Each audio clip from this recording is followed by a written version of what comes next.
எங்கள் அப்பா வந்து தலைப்புள்ள ஃபஸ்ட்டு பையன். ஆனால் எல்லா வீட்டில் இருக்கிற எல்லா நிகழ்ச்சிக்கும் எங்கள் அப்பாவை தலைமை பண்ணி தான் பண்ணிட்டு இருந்தாங்க, வியாபாரம் பண்ணுற வரைக்கும். ஒரு இதில் நஷ்டமாயிட்டாரு, அவர் ஒதுங்கிட்டாரு அப்படின்னதும் வீட்டில் நடக்கிற எந்த விசேஷத்துக்கும் அவர் கூப்பிடுறது கூட கிடையாது. ஸோ திரும்பி எங்களுடைய தலைமுறை எந்திரிக்கும் போது அப்போ வந்து அட்லீஸ்ட் வந்து என்ன தெரியணும் அப்படின்னா, அவங்க வந்து அப்படியே அழப்பறிச்சு போயிட்டாங்க அப்படிங்கிறது தெரியக்கூடாது. அந்த மாதிரியான ஒரு விஷயத்த வந்து நம்ம இது பண்ணக்கூடாது அப்படின்னு சொல்லிட்டு என்னுடைய கல்யாணத்தை நான் பண்ண இல்லைங்களா. அதுக்கப்புறம் எனக்கு பொண்ணு கிடைக்க அவங்களே சொன்னாங்க இல்லைங்களா, எனக்கு பொண்ணு கிடைக்காம இருந்ததுன்னு. 3 வருஷமா பொண்ணு தந்தாங்க, பொண்ணே கிடைக்கல. எங்க சொந்தக்காரங்களே என்ன உண்மைதான் 26 வயசுல கல்யாணம் ஆச்சு. பட் 23 வயசுல இருந்து தேட ஆரம்பிச்சேன். ஏன்னா எனக்கு பொண்ணே கிடைக்கல. ஏன்னா குடும்பத்தில் இருக்கிறவனே சொல்றான், அவனுக்கெல்லாம் பொண்ணு கொடுக்காத, அவங்க குடும்பமே உருப்பிடாது, அப்பா நட்டமாயிட்டாரு, குடும்பமே உருப்பிடாது, அந்த மாதிரியான தகவல் எல்லாம் வைக்கிறானுங்க. டேய், நீங்க வந்து சொல்ற மாதிரி குடும்பமே உருப்பிடாம போலடா, நான் நல்லா இருக்கேன்டான்னு நான் வேற எதுல காமிப்பேன்? சரி, நான் எதுல காமிப்பேன்? சரி, இருங்க.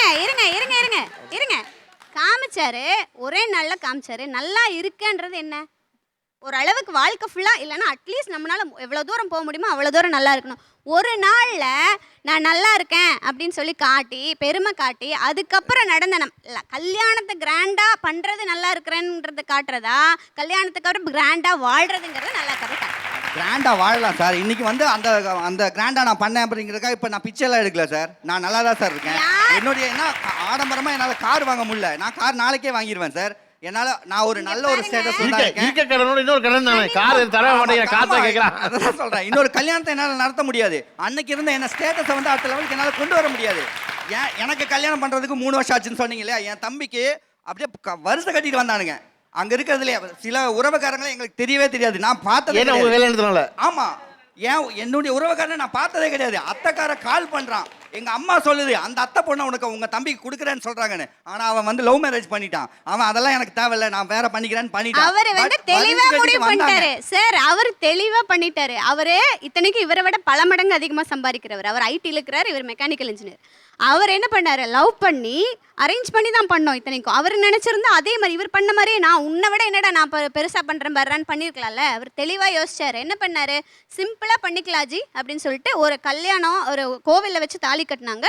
பக்கத்துல ஒரு சின்ன ஹால்ல முடிச்சிட்டாங்க. ரிசப்ஷன் மாதிரி அப்படியே முடிச்சு, ரிசப்ஷன் கூட கிடையாது, கல்யாணம் முடிஞ்சு அப்படியே சாப்பாடு போட்டு அமைச்சிட்டாங்க. இன்னைக்கு அவரு நான் முடிச்சிடுறேன். இன்னைக்கு அவரு 2 வீடு வாங்கிட்டாரு. ஓகேங்களா, ஃபர்ஸ்ட் கேரளால ஒரு வீடு வாங்கினாரு, 3 வருஷம் கேப்குள்ள ஒரு கார் வாங்கினாரு, இன்னைக்கு இங்க ஒரு ஃபிளாட் வாங்கிட்டாரு. அவருக்கு தம்பி இருக்காரா? அவருக்கு தம்பி இல்ல, 2 பேர் தான். இவருக்கு தம்பி இருந்தனால இவர் கல்யாணத்தை பண்ணி தம்பி கல்யாணம் கட்டாயம் இருந்துச்சு. தம்பிக்கு தம்பி இல்லாதனால தேவையில்லை, போகடா இனிமே யாரும் வர வேண்டாம் கல்யாணத்துக்கு. அவர் என்ன பண்ணாரு, கல்யாணத்தை சிம்பிளா பண்ணாரு. இன்னைக்கு லைஃப் கிராண்டா தானே போயிட்டு இருக்கு. நீங்க கல்யாணத்தை ஒரு நாள் கூத்துல ஆடம்பரம் பண்ணிட்டீங்க, இன்னைக்கு வீடு வாங்க முடியல, இஎம்ஐ கட்டிட்டே இருக்கோம். என்னுடைய 4 செவத்துக்குள்ள இருக்கிற கஷ்டத்தை நான் என்னைக்கு வேணாலும் ரெடி பண்ணிடுவேன் சார். இன்னைக்கு இவங்க சொல்றது வரைக்கும் நான் கஷ்டப்பட்டு இருக்கேங்கிற விஷயம் வெளியில தெரியவே தெரியாது. சரிங்களா, நான் கஷ்டப்பட்டு இருக்கேன். நான் இன்னைக்கோ நாளைக்கோ 2 வருஷத்துலயும் 5 வருஷத்துலயும் ஆயிருவேன். இப்போ இது கஷ்டம் இல்ல, இப்போ அவங்க சொல்றதுமா கஷ்டம்லாம் சொல்லல. அவங்க முதல்ல சொல்லுவாங்க, முதல் 1 வருஷம் நான் என்னுடைய ஆசைகள் கனவுகள் நிறைவேறல, இப்போ கஷ்டப்படுறீங்க மேல கம்ப்ளைண்ட் வைக்கலவங்க.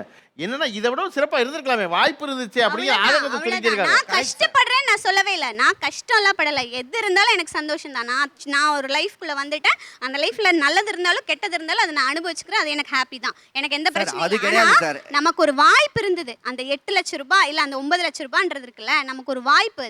அதை வந்து நம்ம ஒரு நாள் தூக்கி போட்டோம். அதுக்கப்புறம் இன்னும் பெட்டரா இருந்திருக்க வேண்டிய லைஃப், இன்னும் நல்லா இருந்திருக்க வேண்டிய லைஃபை நம்ம அந்த ஒரு நாள் கூத்த ஆடம்பரத்தினால இழந்துட்டோம். அது உண்மைதான். அதை இழந்துட்டோன்னு கூட நம்ம வந்து நான் ஏத்துக்கிறேன் சார். ஆனா ஒரு விஷயத்தை பாருங்க, எங்க அப்பா அம்மாவை சபையில மதிக்காம இருந்த இடத்துல எங்க அப்பா அம்மா இல்லாம ஒரு நிகழ்ச்சி இல்லைங்கிற அளவு கொண்டு வந்துட்டேன் சார். அதுதான் சார் எனக்கு பெருமையை தவிர நான் வந்து ஒரு இதுல இருக்கேன் அப்படிங்கிறது வந்து எனக்கு பெருமை இல்லை.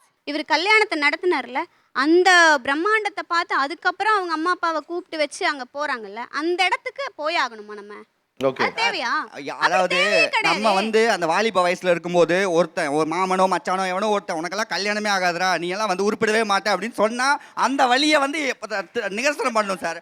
அவனுக்கு தான் தெரியுமே தவிர தேர்ட் பர்சன் மூணாவது ஆளுக்கு வந்து இவன் இப்படி பண்ணியிருக்கானா இல்லையான்றதெல்லாம் தெரியாது சார். ஸோ அதை வந்து ஃபீல் பண்ணவங்களுக்கு தான் வந்து அந்த வழி தெரியும் சார்.